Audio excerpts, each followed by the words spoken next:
Hemşerilerinde Xırolenge Haysebri maşallah 81 yaşına giriyor. Kuru haşte veksal ya korte haşte veksali. Hay tu çavemi biyo. To sayda çavazani. To ben çavazani vate ku sayda herz be. Kara bükşine fotoğrafı me. Aa beyaz sayda raft khart kim fotoğraf bükşinim be. Daha de. Haysebri tamam.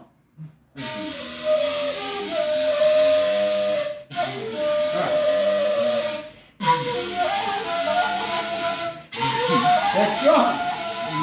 Bükşinim.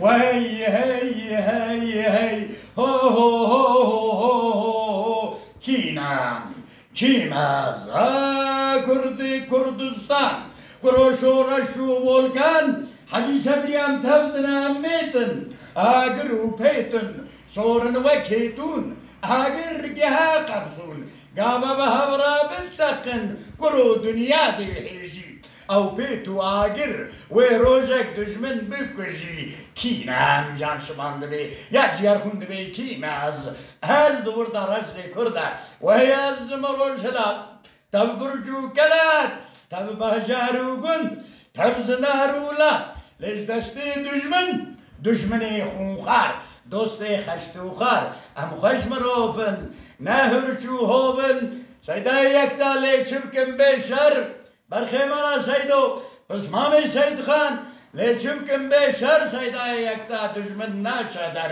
او بابو کالل مه برو آدم دخواستن سربست حجی سبری بابو کالل تا وقت دوازه پرموشتو کالکه بابا بنش دیدا لموت کادا وی دخواستی سربست ندخواستم بجین تا عبد بندست سیدای یکتا پس مامی تا سید خان اوشو وی دخواستی سربست ندخواستا بجید تا ابد بندست او خاله من جبری او سعید نادوب اجی کو پسمامم جبولا مرخص یادو اولا دخواستی سربست ندخواستا بجید تا ابد بندست او بابو کالین همو عشقی ما همو ملت کرد هر شهر برچاوان دخواستی سربست ندخواستا بجید تا ابد بندست فرزنده سلیمان احمد که حزب مرخصیاوی شون دخم به واحد احد ویجی دخواستی سربست دشاره کران لخیده